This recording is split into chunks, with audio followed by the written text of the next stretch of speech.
আন্তর্জাতিক ফ্র্যাঞ্চাইজি ক্রিকেটে বাংলাদেশের 3 তারকাকে নিয়ে সামনে এসেছে গুরুত্বপূর্ণ খবর। আইএল টি-20 নতুন মৌসুমের সামনে রেখে দল গোছানোর প্রক্রিয়ায় সাকিব আল হাসান ও তাসকিন আহমেদকে রিটেন করেনি তাদের আগের দল। অন্যদিকে মোস্তাফিজুর রহমানকে ঘিরে বাংলাদেশের ক্রিকেট ভক্তদের আগ্রহ খুব তুঙ্গে। পুরো ভিডিওটি পরিষ্কার করে বলা যাক।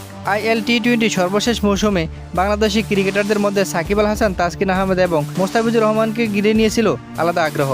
তবে নতুন মৌসুমের দল সাজানোর প্রক্রিয়ায় এবার দেখা যাচ্ছে পরিবর্তনের চিত্র। সাকিব আল হাসানকে এমআই এমিরেট রিটেন করেনি।